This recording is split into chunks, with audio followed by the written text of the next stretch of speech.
이거 하는 게 나아요. 멀어서. 네, 고맙습니다. 누르시면 돼요.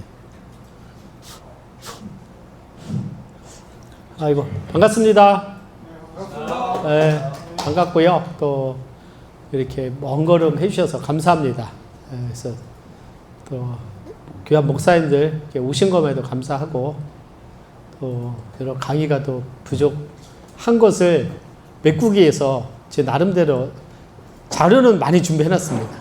그래서 PDF를 40개는 개 교회에서 40주를 할 수 있다. 이제 기본적으로. 아니면은 성도님들이 다 소화하기 어려우면 한 1년 이상 할 수 있는 그 자료거든요. 한 1, 2년을 할 겁니다. 그래서 그 제가 또 책도 한 것 이렇게 만들었고 또 이번에 제가 카톡방 올려드린 그 자료 한 8기가인가 뭐 말씀드린 거는 그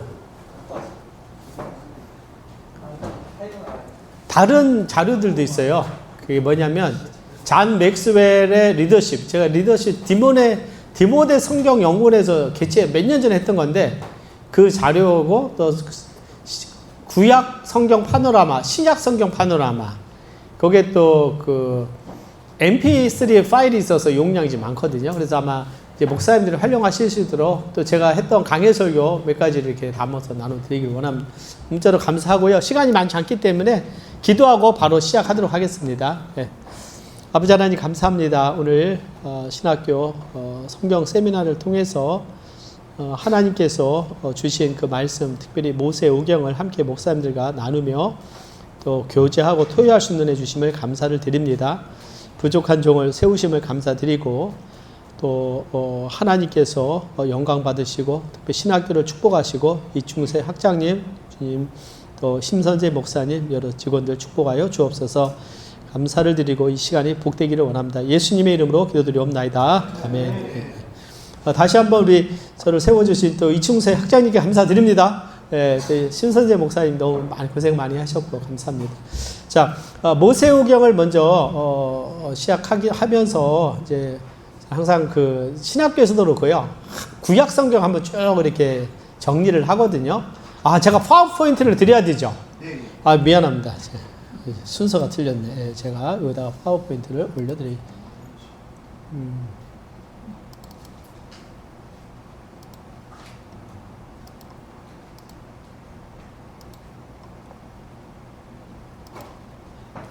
이게 PDF거든요. PDF 지금 제가 올려드렸습니다.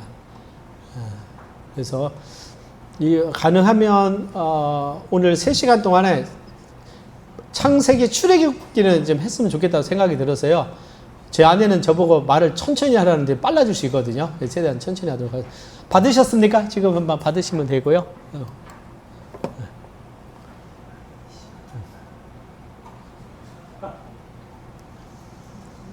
진행해도 될까요? 제가 그 카톡방에 올려드렸는데, 예, 있습니다. 자, 제가 몇 년 전에 아시다시피 창세기 출애굽 책도 썼지만 그 주제별로 해가지고 모세오경을 각 주제별로 해서 각 그 주제별로 한 A4 용지 한 10페이지에서 20페이지 사이로 이렇게 많이 해놨어요. 자료들을 논문식으로 제가 해놓은 자료를 가지고 이제 이 PDF는 참 그 하나님의 은혜로 감마라고 하는 PDF 그 파워포인트 만드는 프로그램을 통해서 이렇게 만들었습니다. 그랬더니 근데 이제 원래 앞에 프리젠테이션 하려면은 보기 좋게 이렇게 뭐 제목만 하고 내용이 없거든요. 근데 저는 거기다 최대한 내용을 많이 넣었어요. 왜냐 목사님들이 집에 가셔서 이 PDF만 읽으셔도 전체를 이해할 수 있도록. 그래서 그 보실 때는 거기에 지금 자료들이 지금 최대한 많이 넣은 걸 참고해 주시면 좋을 것 같습니다.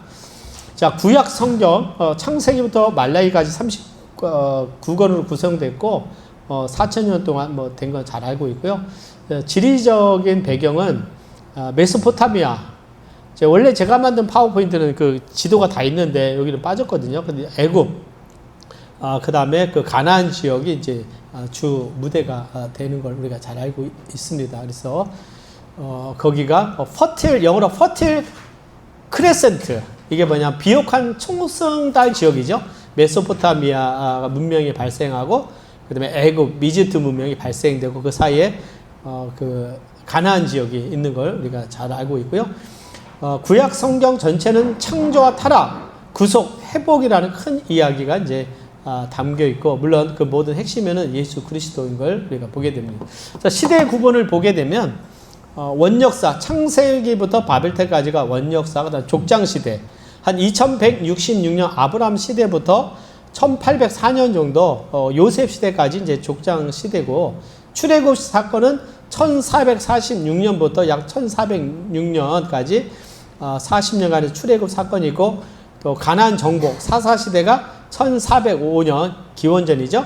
1015년까지 이렇게 됐고, 왕조 시대가 사울부터 시작해서 그 586년 기원전 남왕국이 멸망할 때까지 왕국 시대, 그 다음에 포로 귀환 시대인 걸 우리가 잘 알고 있죠. 그래서 느헤미야 시대가 약 444년 그 시대가 이제 어떻게 보면 성경의 큰 역사를 담고 있습니다. 이제 구체적으로 보면 원역사 시대는 창세기 1장부터 11장까지인데, 창조, 타락, 홍수, 바벨탑 이 사건이 중심이 된 것을 우리는 너무나 잘 알고 있습니다. 큰 틀로만 우리가 보도록 하겠습니다.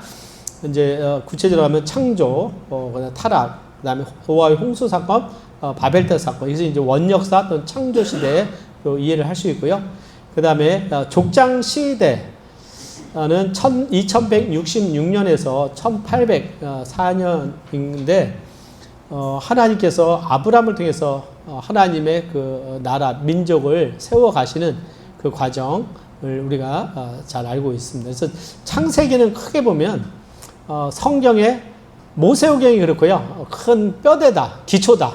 특별히 창세기는 그 이름과 같이 모든 것이 기원이죠. 그러니까 모든 민족의 기원, 죄의 기원, 또 하나님 복음의 기원, 특별히 이스라엘 민족의 역사를 찾아가려면 아브라함부터 시작이 돼야 되고, 창세기 11장에는 노아 홍수 이후에 70 그 민족들 기원, 모든 것들이 다 기원이기 때문에 성경 전체를 이해하기 위해서는 이 모세오경은 필수적으로 이해를 해야 되고, 모세오경을 이해하지 못하면 그 다음은 부분적으로만 알고 있다고 생각이 돼요. 특별히 모세오경은 구약시대를 여는 열쇠고, 또 신약 복음서나 사도 바울의 서신서, 또 히브리서 모든 것들이 사실은 이 모세오경에 기초를 하고 있다는 거죠. 근데 또 모세오경이 쉬운 책은 아니잖아요. 쉬운 책은 아니다. 그래서 제가 이 공부를 지금 깊이 한 2, 3년을 굉장히 깊이 연구한 이유 중에 하나는, 신학교에서 사실 깊이 안 가르치잖아요. 아시다시피. 근데 그 조병호 박사님 그 세미나를 한번 갔는데, 나름대로 유명하다고 했는데, 그 들어가서 보니까 별로 이렇게 구속사적인 관점도 아니고 너무 얕은 거예요. 그냥 별로 배울 것도 없고. 그래서 서점에 가도 그런 없더라고요. 그래서 그때부터 연구하고 글 쓰고 하면서 사실은 나름대로는 이제 구약 모세오경을 많이 이해하게 되고, 글도 쓰고 또 책으로도 좀 냈습니다. 그래서 굉장히 축복이더라고요. 굉장한 깊은 그 보물이 다 있다. 그래서 이 연도를 이해하는 것도 굉장히 중요하죠. 2166년에서 요셉 시대까지. 그래서 이제 아브라함 보면 이제 민족의 아브라함이 그 이스라엘의 시작이고, 또 이스마엘 그 민족, 이슬람의 시작도 아브라함인 것도 맞고요. 특별히 아브라함의 의미는 하나님께서 아브라함과 언약을 맺으셔서 축복하셨다. 그리고 증거로 할례, 이제 언약의 증거. 이제 이따가 우리가 함께 나누겠습니다. 그 다음에 이삭, 또 야곱, 요셉, 이제 이 네 명의 족장들을 통해서 하나님의 역사를 이룬다. 그래서 출애굽 사건은 1446년에서 1406년이다. 근데 이제 역사적으로 자유신학자들은 13세기로 보잖아요. 1200년도. 근데 이제 성경적인 관점은 1446년이 맞는 거죠. 근데 뭐 고고학적으로 따지면서 1200년도라고 하지만 1400년도는 이제 성경에도 보면 그 솔로몬의 성전, 열왕기 상인가요? 그 성전을 시작할 때 출애굽한 지 몇 년 됐다고 이렇게 나오고 480년 얘기하면서 구체적인 설명이 있습니다. 이제 이따가 한번 보게 되고요. 그 다음에 출애굽에서는 중요한 10가지 재앙과 유월절 어린 양 사건이 있고, 이제 언약, 특별히 구약에서는 그냥 언약이 중요하거든요. 커비넌트, 그죠? 언약인데 제사장 나라와 거룩한 백성을 삼으면서 언약을 맺으시고 그 십계명과 율법을 통해서 언약 맺으시면서 하나님께서 이스라엘 백성을 자기 백성으로 삼은 사건이 시내산 모세 언약에서 시작이 되죠. 예. 하나님께서 아브라함에게 약속하셨던 사건이 시내산에서 한 1년간 머물면서 그래서 성막을 짓게 하시고 제사 제도를 하나님께서 제정하시고 그래서 하나님과 이제 하나님의 백성으로 살아가게 하는 사건의 시작이 시내산 언약이다. 그죠? 이제 세부적인 거 이따가 말씀드리겠습니다. 그 다음 이제 광야 40년 생활이 있던 거 잘 알고 있고요. 그 다음 이제 가나안 정복 1405년에서 1015년까지 사사시대까지. 그죠? 이렇게 된 걸 잘 알고 있습니다. 그래서 정복전쟁이 1405년에서 약 1398년 7년간 전쟁을 치르고 여러 가나안 족속, 헷 족속, 브리스, 아모리 족속, 그 족속들을 다 하나님께서 몰아내시고 각 지파에게 땅을 주심으로 이스라엘 민족이 가나안에 정착하게 하신 걸 우리가 잘 알고 있습니다. 레위 지파에게는 전국에 걸쳐 46개의 성읍을 흩어져서 그죠? 성읍에 있으면서 레위 족속의 그 사명을 감당하게 하시고 특별히 도피성 요단 동쪽 3개, 요단 서쪽 3개 주셔서 도피성을 만드신 걸 우리가 잘 알고 있습니다. 그 다음에 이제 사사시대는 우리가 잘 알고 있죠. 뭐 이렇게 죄를 짓고 징계하고 회개하고 하나님이 구원하시는 것이 계속적인 반복으로 일어나고 있다. 이렇게 보면 되고요. 이제 왕조 시대는 사울 시대부터 이루어지는데 이제 본격적으로 다윗 시대부터 시작이 되겠죠. 그다음에 그래서 북왕국과 남왕국이 이제 나눠지는. 그래서 사울이 기원전 1050년에서 1010년까지 40년간 통치하고 결국 하나님께서 그를 패하시고 다윗 시대가 이루어지죠. 다윗은 1010년부터 970년이다. 몇 년이라고요? 1010년부터. 이거 외우면 좋을 것 같아요. 그러니까 크게 보면 이제 이렇게 얘기를 하거든요. 아브라함이 약 기원전 2000년. 그 다음에 어떻게 해요? 모세 시대를 한 1500년을 본 다음에 다윗 시대가 한 1000년. 중요한 건 한 500년 되죠. 1000년. 그 다음에 이스라엘이, 유다 나라가 멸망한 것이 한 600년 정도 되니까 크게 이제 큰 그림으로 보면 그렇게 이해하면 되겠습니다. 2000년 아브라함, 1500년 모세 시대, 그 다음에 다윗 왕조, 이제 시작이 1000년. 그러면서 500년 후에 그 나라가 또 멸망하잖아요. 그죠? 605년부터 세 차례에 걸쳐 포로가 시작이 되죠. 그래서 솔로몬이 이제 970년에서 40년간 또 하는 걸 우리가 보게 돼요. 그 이후에 이제 북왕국과 남왕국이 나눠지는데요.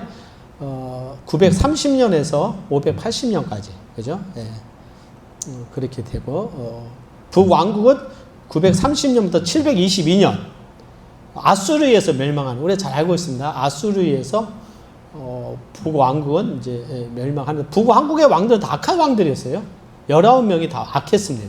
아시다시피. 근데 거기는 뿌리가 메시아 혈통이 아니거든요. 하나님의 그 메시아 혈통이 누구를 통해서 가냐? 남왕국, 다윗의 혈통을 통해서 갖고 하나님이 그 씨를 보존하신 걸 우리가 잘 알고 있습니다. 예. 근데 여기 보면요, 시드기야가 나오잖아요. 시드기야가 유다의 마지막 왕인데 흥미로운 건 예수님의 족보에 시드기야가 안 들어갑니다. 누가 들어가냐면 여호와킨이 들어가거든요. 여호와킨은 3개월 통치하고 포로로 잡혀가게 되는데 여호와킨 다음에 누가 올라가냐면 족보에 스룹바벨 올라가요. 스룹바벨이. 왜 그러냐면 여호와킴의 아들이 여호와킨인데 시드기야는 여호와킴의 동생이었거든요. 동생이었어요. 그러니까 어떤 예수님의 그 혈통에 하나님께서 요시아 왕 이후에 여호아하스, 그 다음에 여호와킴, 악한 왕이었죠. 근데 여호와킴까지는 가는데 그 후에 작은 아버지가 어떻게 보면 그 시드기야가 왕이 됐지만 그래도 악한 왕이 하나님께서 족보에 올리죠. 그 아들 결국은 누구냐면 여호와킨의 손자가 누구냐면 스룹바벨이에요. 그 스룹바벨이 예루살렘 들어와서 성전을 재건하지 않습니까? 그게 좀 흥미로운 사건이기도 합니다. 네, 그래서 북왕국, 남왕국을 잘 알고 있고요. 이제 포로 귀환 시대 70년 만에 돌아올 때 고레스 왕의 칙령에 돌아온 거 잘 아는데요. 포로로 잡혀갈 때도 3번에 걸쳐서 여기 이제 보시면 알겠지만 1차 포로는 605년에 다니엘과 귀족들 들어가고 586년에 어떻게 합니까? 누가 들어가냐면, 에스겔과 요아킨, 그죠? 로 들어가게 돼요. 에스겔이 이제 바벨론에서 활동하게 되고요. 3차가 예레미야 시대 때 586년에 되면서 유다 왕국이 완전히 멸망하지 않습니까? 근데 돌아올 때도 보면 3차로 돌아오죠. 스룹바벨이 약 5만 명과 돌아오면서 성전을 건축하게 되고, 2차는 에스라, 말씀의 부흥을 일으키기 위해서 하나님께서 에스라를 보내시고, 3차는 느헤미야를 성벽을 재건하면서 이스라엘의 정체성 회복, 성벽을 재건하면서 이스라엘 민족의 어쩌면 세워가는, 다시 믿음을 회복시키는 역할들을 이제 이렇게 하면서 구약 성경이 이제 마무리되는 걸 우리가 보게 되죠. 그래서 크게 보면 스룹바벨은 성전 재건, 에스라는 말씀, 느헤미야는 성벽 재건이라는 큰 것이 있습니다. 물론 에스더 시대는 이제 또 다른 사건이고요. 자, 포로 이전, 자, 선지자들 이해를 하려면 포로 이전과 포로 기간, 포로 이후 선지자를 잘 알아야 될 것입니다. 포로 이후의 선지자는 이제 결론적으로 말하면 학계 스가랴, 말라기 선지자가 있죠. 학계 스가랴는 성전을 재건하도록 하나님께서 말씀하시는 걸 보게 되죠. 포로 기간은 잘 알다시피 에스겔, 또 다니엘, 그죠?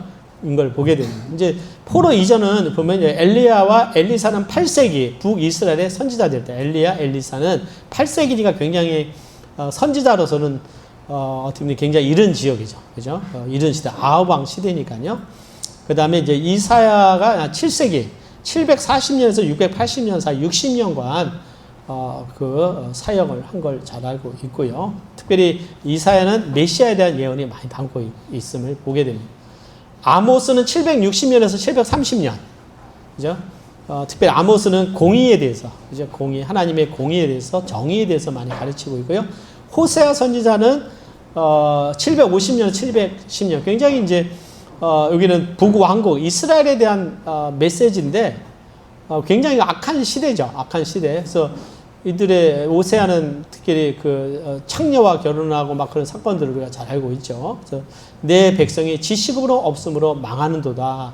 어떤 여호와께로 돌아가는 게 메시지. 그런데 돌아가지 않죠. 그다음 미가, 그죠? 베들레헴 예언을 탄생한 730년에서 710. 다 포로 교환 시대 전이죠. 요나는 760년 느느웨를 대한 메시지. 그 다음에 나훔이 어떻게 합니까? 다시 느느웨의 멸망에 대한 메시지. 663년이죠. 요엘이 835년 이렇게 우리가 알고 있고요. 하박국이 607년. 스바냐는 이제 630년에서 620년. 다 포로 교환 전의 메시지입니다. 예레미야는 이제 포로 멸망 시기인 걸 우리가 보게 되고요. 이제 포로 기간의 선지자는 아까 봤던 에스겔. 이제 특별히 에스겔은 여러분들 우리 목사님들 굉장히 연구하시면 흥미롭고 참 말세를 이해하는데 굉장히 중요한 것 같아요. 굉장히 어려워 보이지만 에스겔은 종말론에 대한 많은 부분을 담고 에스겔의 성전이라든가 곡과 마곡의 전쟁. 특별히 이제 곡과 마곡의 전쟁을 요한계시록에 나오는 곡과 마곡의 전쟁으로 오해를 하는데 그거하고는 차원이 틀리거든요. 거기는 무기를 태우는 데마다 7개월 여러 기간들을 말을 하고 있거든요. 그러니까 이거는 7년 대환란 기간에 일어나는 전쟁입니다. 아마겟돈 전쟁과 구분된 전쟁이거든요.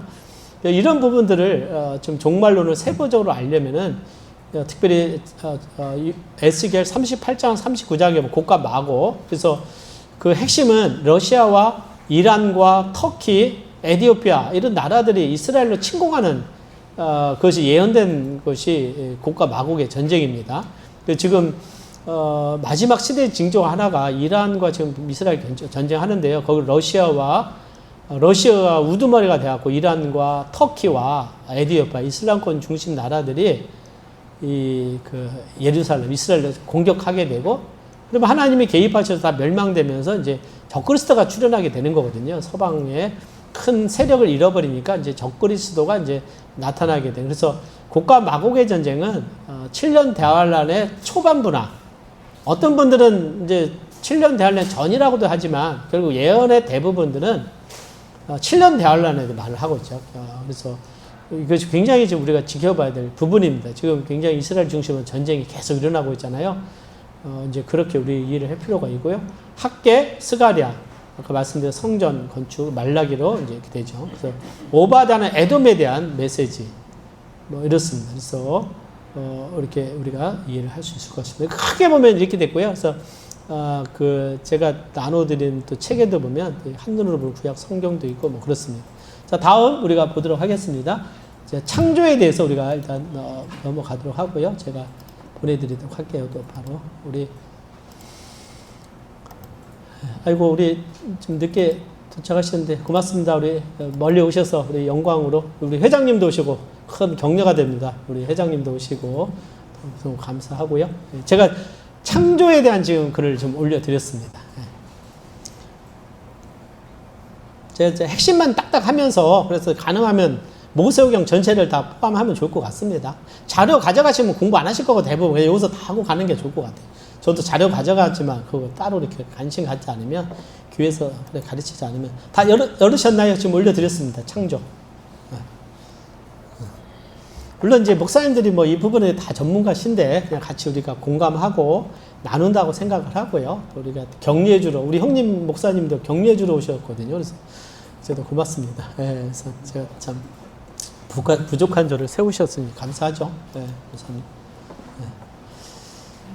자, 창조 넘어갈까요? 네. 이제 혹시 또 이따가 뭐 토론도 하고 질문도 할 수 있는데요. 뭐 제가 또 답변 드릴 수 있는 거 좀 제가 답변 못 드리면 우리 학장님이 계시니까 그죠? 학장님이 계시니까 또 잘 말씀해 주실 거고 또 우리 백석대학교 교수님 이성삼 목사님이거든요. 그러니까 또 뭐 제가 아주 든든합니다. 자, 창조. 하나님의 창조는 너무 잘 알고 있고요. 근데 이 창조 1, 2, 3장이 굉장히 중요한 부분 같아요. 그래서 제가 이 부분은 좀 제가 특별히 우리가 놓치는 부분이 있을 수 있고 또 히브리어로 더 연구해야 또 우리가 알 수 있는 부분들이 있거든요.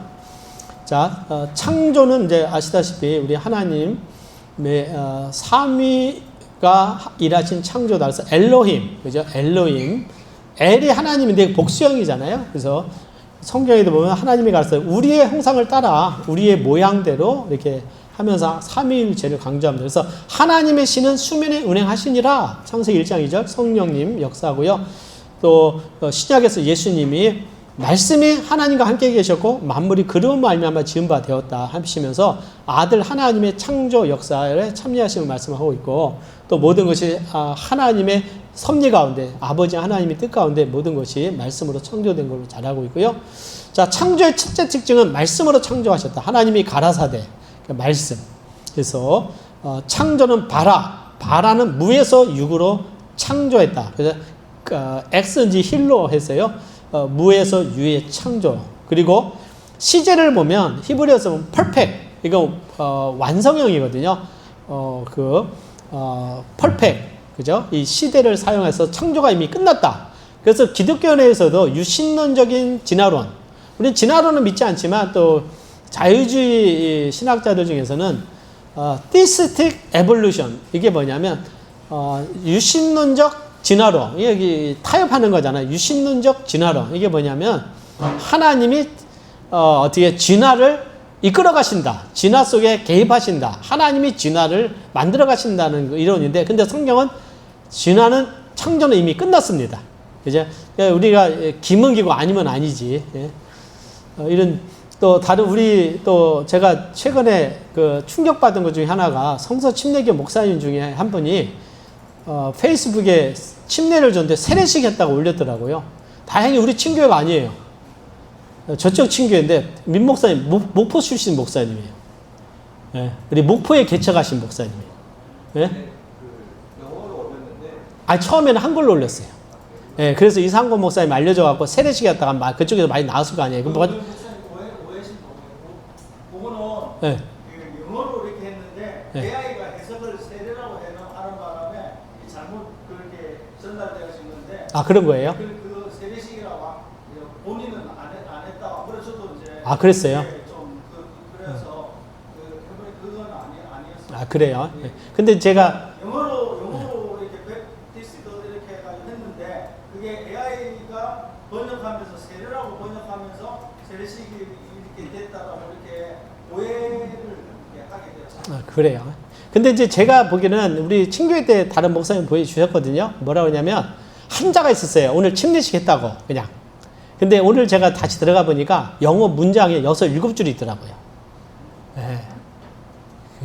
그래서 그 누가 올렸대요. 왜 세례시간이가 반응이 그냥 윙크만 올렸다고 그랬더라고요. 거기에 대한. 근데 이제 논란이 많으니까 영어로 만들었다. 근데 모르겠어요. 저는 뭐, 저도 들었기 때문에. 어쨌든 그래서, 예. 근데 어쨌든 제가 페이스북 올렸는데 AI가 자동으로 영어로 바꾸질 않거든요. 예, 제 생각은 그렇습니다. 예.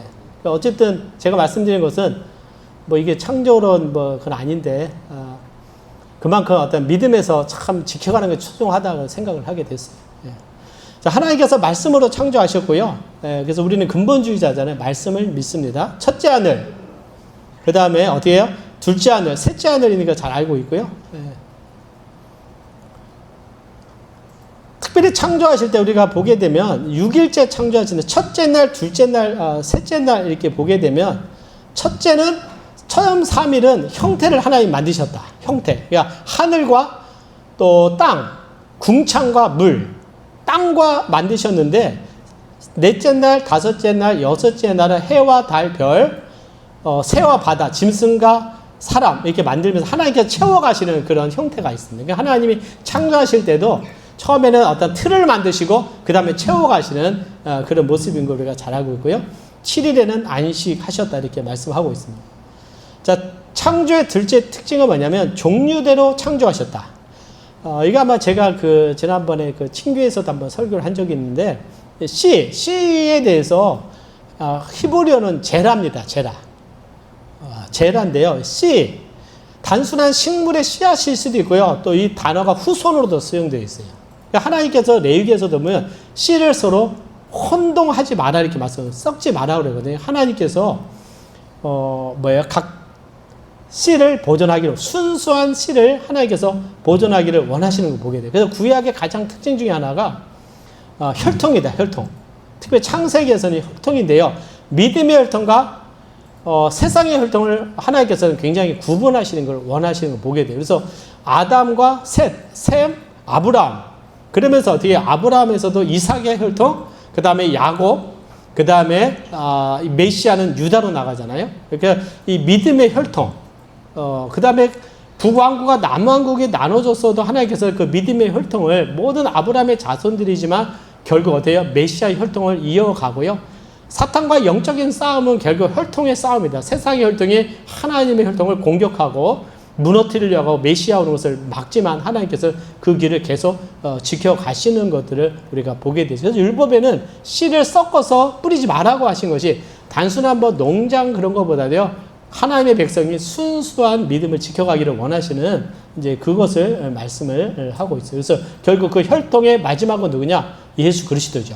그래서 그 혈통의 마지막 하나님의 예배하신 씨, 그죠? 메시아 씨 혈통이 아브라함을 통해서 다윗을 통해서 아까 말씀드린 그 스룹바벨가 결국 통해서 예수님 오시는 것을 말씀을 하고 있습니다. 그래서 씨의 순수성과 영적 분리인데요. 신약에서도 보면 너희는 저희 중에서 나와 따로 있고 부정한 것을 만지지 말라. 이게 이제 미국의 근본주의에서도 세퍼레이션, 분리의 그 원리거든요. 믿지 않는 자와 멍에를 같이 하지 말라 이렇게 말씀하고 있고요. 그러니까 구약에서도 보면 내 육축을 다른 종류와 뭐 하지 말고 교합시키지 말며 내 밭에 뭐를 썩지 마라? 두 종자를 섞어 뿌리지 말라 이렇게 말씀을 하고 있어요. 그래서 이것이 어떻게 보면 이제 미국의 우리 근본주의의 믿음의 굉장히 중요한 원리 중에 하나입니다. 그래서 분리. 우리가 왜 분리하느냐? 하나님을 믿는 자와 믿지 않는 자와 어떻게 해요? 함께하는 걸 원치 않고 분리하기를 원하는 거죠. 그래서 이게 성경적인 근거가 있어야 우리가 왜 근본주의를 하느냐, 왜 성서주의를 하냐 할 때 성경적인 믿음에 같이 하지 않는 자들과 계속 하다 보면 흡수가 돼버리고 그러니까 초교파 활동하게 되고요. 초교파 활동하게 되면 어떤 아까 뭐 AI겠지 모르지만 그런 것으로 가게 되고 교회도 성서 심도 다 빼버리게 되면 이제 이미 마음으로 같이 되게 초교파 활동하게 되면 그렇게 갈 수밖에 없는 거죠. 우리 세대는 안 가더라도 다음 세대들은 이게 다 무너지게 되죠. 그래서 장로교는 어떠냐? 카톨릭 그거 다 인정하거든요. 세례 다 인정해요. 카톨릭에서 세례 받고면 장로교 대부분 제가 뭐 장로교도 여러 있지만 합동 뭐 있지만 한다는 것은 믿음을 교류한다는 거예요. 그러니까 복음이냐 정말 거듭난 이것보다도 천주교에서 세례 받아서 우리도 인정한다 그래서 바로 6개월 전면 뭐 직분 주고 막 그러잖아요. 그러니까 이 시대에 우리가 정말 바른 믿음 갖는 것이 굉장히 중요하다고 저는 믿어요. 예? 우리 특별히 목사님들이 굳건히 서야 따라오는 양들이 바로 서지 않나 생각이 되죠. 그래서 성경적인 근거다. 그래서 하나님께서 이스라엘 백성들이 가장 어디에요? 경계하신 것이 다른 민족과 혼용 결혼하지 마라. 에스라가 고구로 돌아와 보니까 민족들이 결혼을 통해서 하나가 되고 그 우상들이 들은 거 보면서 수염을 뽑고 그리고 다시 다 돌려보내게 하잖아요. 예? 왜요? 다시 우상의 씨앗이 들어온다. 그러니까 타협이 이루어지고 있었다는 거예요. 타협이. 예? 타협이 이루어지고. 예? 그래서 구약에 하나님께서 구약에서는 중요하게 보는 것이 그 혈통의 순수한 혈통이다. 혈통. 예? 그러니까 족보를 굉장히 중요하게 그게 제라거든요.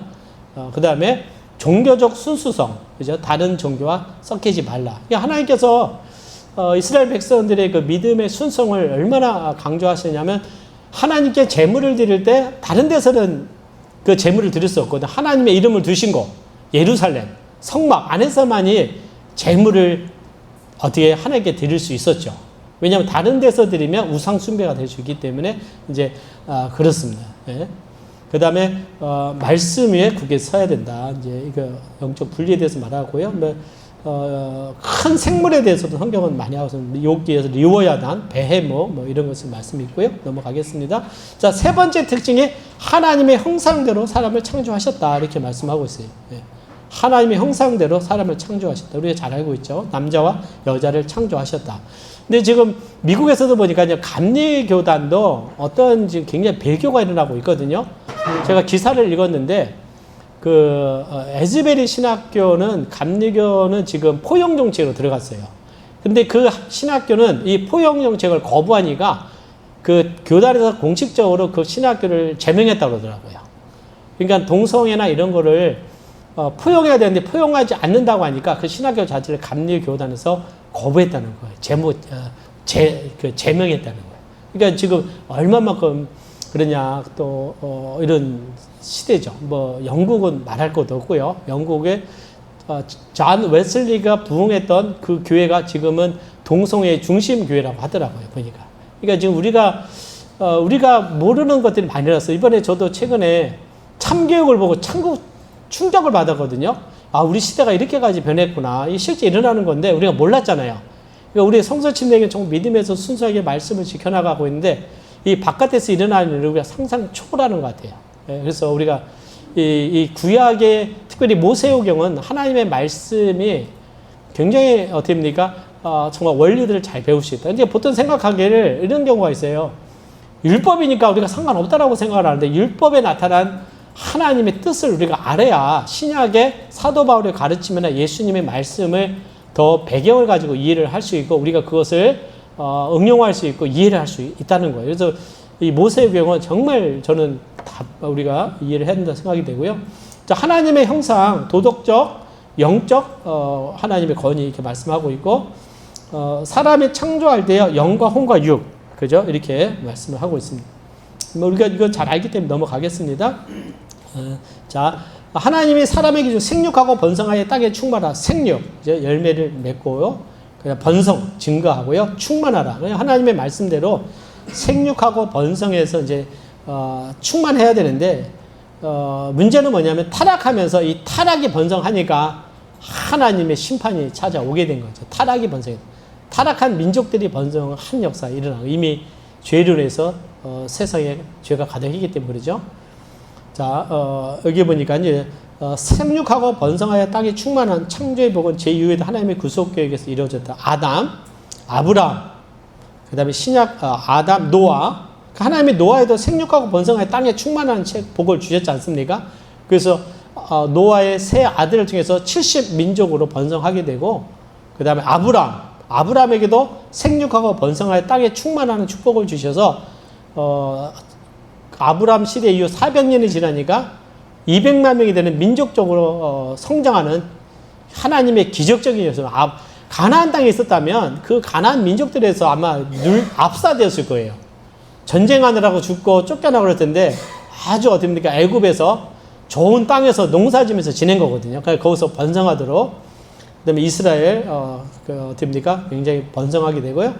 이제 새로운 생육하고 번성할 땅이 충만한 축복의 교회를 통해서 이제 새로운 피조물인 교회를 통해서 하나님께서 계속해서 그 역사를 이루어가고 하나님께서는 축복하심을 통해서 교회가 지난 2000년 동안 번성하고 충만하고 제자 삼는 선교의 역사가 일어난 줄 믿고요. 우리도 그 사역의 한 줄기가 된다고 믿습니다. 자, 둘째 아담. 이제 아까 연장선인데요. 아담이 실패한 사명. 아담은 죄인을 이 땅에 불러왔다면 둘째 아담이 예수님은 이제 새로운 피조물, 하나님에서 새로운 피조물로 우리를 삼으셨고 이제 교회를 통해서 아까 말씀대로 제자 삼는 사역을 하게 하신 걸 보게 됩니다. 자, 생육하고 번성하는 비결 하나님의 말씀이 넘어가고요. 자, 여기에 보면 이제 사람의 존재 의미에 대해서 말하고 있습니다. 그래서 하나님을 섬기고 순종하는 것이다. 그죠? 특별히 이제 여기에 보면 창세기 2장 15절의 의미가 굉장히 중요합니다. 여호와 하나님이 그 사람을 이끌어 에덴 동산에 두사 그것을 다스리며 지키게 하셨다. 이거 다스리다가 아바드예요. 아바드. 히브리어로.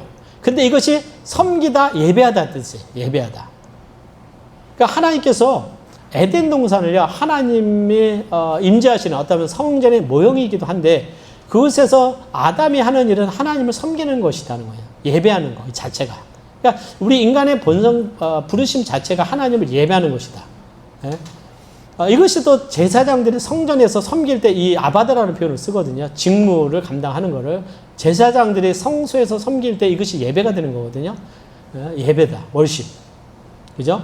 그 다음에요. 이것이 이제 하나님이 우리를 채취해 주신 사명이고요. 두 번째가, 지키게 하셨다. 지키다가 사마름다. 히브리어 사마르. 이걸 뭐냐면, 순종하다예요. 지키다, 순종하다. 예? 그래서 아바드와 사마르가 함께 쓰일 때는 하나님을 예배하고 순종하는 뜻을 갖게 되는 것이죠. 예? 그래서 제사장이 또 그 직무를 감당할 때 함께 했었어요. 아바드와 사마르. 지킨다. 그러니까 말씀을 지킨다. 그러니까 인간에 있어서 사람들이 가장 하나님이 주신 것이다만 하나님을 예배하고 하나님의 말씀을 지키는 것이 우리 사람들의 본분이라고 말씀하고 있는 거죠. 말씀을 지킨다. 그러니까 구약의 이스라엘 백성들에게 하나님께 주실 때 율법 자체가 그거잖아요. 말씀을 율법을 지키는 거거든요. 율법을 지키는 거. 그러니까 주님도 내 계명을 지키면 내 사랑 안에 거하라. 내 계명을 지키라. 그러니까 하나님의 말씀을 지켜야 된다는. 구약에서는 율법을 지켰다. 우리는 주의 말씀을 지키는 것이 결국 주님께서 새 계명도 주셨고 또 지상 사명. 그러니까 말씀을 지켜야 된다. 말씀을 지켜야 된다. 그러니까 우리 믿음의 조상들, 우리 침례교 프리들 그거 보면 결국 말씀을 지킨 거잖아요. 그러니까 핵심이 하나님을 예배하고 말씀을 지킨다. 그러니까 우리가 말씀을 선포하는 것도 예배를 통해서 말씀을 선포할 때가 말씀을 지켜야 된다. 이것이 굉장히 창세기에서 가르치는 가장 중요한 창조에서 하나님이 인간을 지으시고 주실 때 주는 가장 의미예요. 말씀을 지키는. 그 말씀을 지키지 못하니까 이스라엘 백성들이 가나안에서 쫓겨나게 되거든요. 땅이 더러워지고 우상 숭배하게 되니까 말씀을 못 지킬 때 하나님이 영광이 떠나고 하나님이 함께하지 않아 말씀을 지키는 백성을 하나님이 축복하신다. 그러니까 구약의 율법은 말씀을 지키면 순종하고 불순종하면 저주를 받고 순종하면 복을 준다. 이제 이것이 가장 큰 명제가 되는 것입니다. 그래서 근데 아담과 하와가 말씀을 지켜야 되는데 말씀을 못 지키니까 죄가 들어오게 된 걸 보게 되죠. 네? 그러니까 말씀을 지키는 자가 복이 있다. 노아가 말씀을 지키니까 방주를 만들었지 않습니까? 말씀을 지킨 여호수아가 가나안 정복하듯이 이제 이런 것이 있게 되죠. 네. 에덴을 보게 되면요, 크게 우리가 이해를 할 것이 어떻게 보면 이제 우리가 성전의 시작이 성막인데 하나님께서 어디에 에덴의 동산을 만드셨거든요. 그러니까 큰 창조하신 땅이 있고 그 다음에 동산의 에덴에 하나님께서 거하셨다는 것은 하나님이 그곳에 하나님이 거하시는 어쩌면 성전과 같은 성전의 원형과 같다 이렇게 이해를 할 수가 있을 것입니다. 그렇기 때문에 거기서 예배가 있고 하나님의 말씀을 지키는 것이 있게 되는 거거든요. 그래서 하나님께서 친밀하게 만나는 공간이 바로 에덴이었죠. 에덴. 예? 거기는 생명나무와 선악을 알게 하는 나무가 있었고요. 에덴에서 발원한 네강, 비손, 기온, 힛데겔, 유브라데가 있었다. 그러니까 에덴은 원시 성전의 모형이다. 근데 에덴의 위치가 어디냐? 성경 학자들은 이 메소포타미아 그쪽, 그쪽에 어딘가로 보고 있습니다. 그쪽이 성경 인류의 시작이기 때문에 그 최초 문명이 발생한 것도 메소포타미아 그 지역이거든요. 그 수메르 문명이 있었고 아카디아 문명이 있었고 거기에 문명이 최초로 발생이 된 거거든요. 그러니까 에덴도 그 위치 어느 쪽에 있을 거라고 예상이 되지. 물론 정확한 위치는 모르지만 이제 성서 지리에 보면 한 2군데 정도로 예측을 하고 있습니다. 자, 아까 말 에덴 동산은요, 성전에 모여있는 하나의 임재의 초소, 거기에 보면, 생명나무가 있었고, 여러 과실이 있었는데, 성막에도 생명의 떡인 진설병과 세상의 빛을 상징하는 금촛대가 있었고요. 에덴에서 바르는 강이 온 땅을 적셨듯이, 하늘의 성전에는 생명수 강이 흐르고 있어요. 에스겔 성전에도 성전이 생수가 흘러서 사이로 흘러갔다. 여러분들 에스겔에 나온 성전은 어느 시대 성전이냐고 묻는 분들이 있거든요. 이것은 천년 왕국 때 예수님이 왕과 제사장으로 다스릴 때 그 천년 왕국 때 세워질 성전이 바로 에스겔 성전입니다. 그러니까 장로교는 이거를 그냥 상징으로만 보지만 이거 굉장히 에스겔에서 중요하게 다루는 거거든요. 구체적으로 설명을 하고 있고 그래서 그것은 천년 왕국 때 그러니까 7년 대할 때 세워질 뭐 제3성전 얘기하지만 이건 7년 대할 때 세워진 거는 적그리스도를 위한 거거든요. 그 적그리스도가 아닌 정도로 진짜 예수님이 오셔서 세울 성전은 에스겔은 바로 천년 왕국 때 세워질 성전이죠. 아담과 하와가 어떻게 해요? 에덴을 예배하며 지키었듯이 성막의 제사장들을 섬기고 그것을 지키는 역할을 해줬습니다. 에덴 동산은 에덴이 있었고 동산이 있고 주위의 땅들 세 부분으로 나눠졌다면 성막도 지성소, 성소, 뜰 이 세 부분으로 나눠져 있어요. 하늘도 첫째 하늘, 둘째 하늘, 셋째 하늘 나눠져 있고 사람도 영과 혼과 육으로 세 부분으로 나눠져 있는 것이 어떤 하나의 큰 패턴입니다. 그러니까 하나님은 굉장히 어떤 그 특정한 패턴이 있는 걸 보게 돼요. 그래서 에덴 동산 에덴이 있고 성전이 있고 주위의 땅들 말씀드린 성막도 지성소, 성조, 뜰 그죠? 하늘도 아까 말씀드린 대로 첫째 하늘, 둘째 하늘, 셋째 하늘로 나눠져 있고 이제 이렇게 이해를 할 수 있을 것 같고요. 결국은 이제 예수님은 어떻게 우리 가운데 거하시는 성전이신 것을 말씀을 하고 있습니다. 예. 자 넘어가겠습니다. 이것도 넘어갈게요. 이것도 넘어가겠습니다. 자, 창조에서 우리가 볼 수 있는 것이 창조주, 성경에서 강조하는 것 중에 하나가 창조주 하나님은 구속의 하나님이시다. 창조하신 하나님만이 우리를 구속할 수 있는 것이죠. 그래서 이사야서 43장 1절에 보면 야곱아 너를 창조하신 여호와께서 이렇게 말씀하시니라 너는 두려워 말라. 내가 너를 뭐 했고요? 구속하였고 내가 너를 지명하여 불러나니 너는 내 것이다. 이스라엘의 하나님은 온 만물의 창조주이시면서 구속주이시다는 거예요. 그러니까 하나님께서 우리를 흙으로 만드시고 생기를 불어넣으셔서 사람이 되게 하신 하나님께서 죄로 인해서 타락하고 하나님을 떠나니까 하나님의 영을 성령으로 우리를 새롭게 창조하셔서 새로운 피조물이 되게 하신 중생하게 하셨다. 근데요 이 요한 1서에 보면 하나님으로서 난 자 이걸 헬라어 원어로 보면 게네시스 그럴 거예요. 그건 뭐냐면 하나님이 아들을 낳듯이 그러니까 아들을 낳는 실제 태어나는 아들을 낳는 그 표현이거든요. 그러니까 하나님이 우리를 자녀 삼았다고 한 것이 그냥 우리가 추상적인 것이 아니라 말씀과 성령으로 우리를 아들로 우리가 새로운 피조물로 만드신 거죠. 그러니까 하나님의 생명을 우리에게 주셨으니까 진정 하나님이 우리를 자녀로 낳으셨다 이렇게 표현을 하고 있어요. 놀랍지 않습니까? 그러니까 하나님이 우리를 자녀 삼으신 이스라엘 백성들은 하나님의 백성들이자 우리는 자녀거든요. 그러니까 하나님이 성령으로 우리를 낳으셔서 우리가 하나님의 자녀가 되고 받아들은 예수님이시고 우리는 하나님의 아들, 딸이 된 거죠. 하나님의 아들 된 거죠. 그러니까 굉장히 하나님 앞에 우리는 소중한 존재라고 믿습니다. 그러니까 구원이라는 것은 단지 그냥 죄에서 벗어나 천국 가는 것이 아니라 하나님과 관계에서는 우리에게 생명을 주셨잖아요. 그것이 조회의 생명. 그죠? 조회의 생명, 영원한 생명, 예수님의 생명이거든요. 예수님의 생명, 영원한 생명은 헬라어로 말하는 조회거든요. 조회. 예? 조회는요, 하나님께만 속한 생명인데 그 생명을 우리에게 주셨다고 그랬어요. 그러니까 실제적으로 새로운 창조의 역사다. 그러니까 새로운 피조물이라는 것은 새로운 창조물이 됐다. 그러니까 하나님이 이 시대, 구약 시대 때 어쩌면 창세 때 온 만물을 창조하셨지만 지금 구원의 역사가 일어날 때마다 하나님은 우리를 새롭게 창조하시는 역사가 일어난다. 그래서 그것이 굉장히 놀라운 은혜라고 했습니다. 그래서 새로운 new creature, 창조물이라는 뜻이잖아요. 네, 아멘. 자, 여기 아까 born of God 여기 나왔잖아요. born of 하나님으로부터 태어났다. 네, 하나님의 자녀, 여기 born of God. 그죠? 그 중생, regeneration, 다시 태어났다. 자, 이것이 굉장히 그죠? 이사야서 44장 2절에 보니까요. 내 구속자여 못해서 너를 조성한 나 여호와가 말하다. 나는 만물을 지은 여호와라. 하나님께서 난 만물을 지은 창조자다. 근데 내가 너를 구속했다. 온 만물을 창조하신 하나님께서 우리를 구속하셨다. 하나님이 값을 주고 사셨다는 거예요. 그래서 창조주와 구속주는 동일한 하나님이시다. 석가모니는 피조물이거든요. 그죠? 마호메트도 피조물이거든요. 하나님은 창조주이시며 그분은 구속자이시다. 우리를 창조하신 하나님이시기 때문에 우리를 구속하실 수 있는 하나님이신 거죠.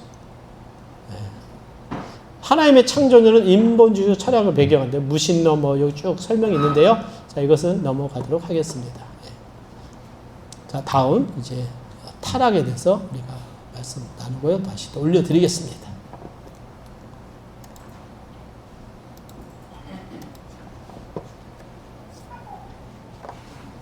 너무 빠르진 않습니까? 혹시 질문 있으십니까? 좀 쉬어. 네.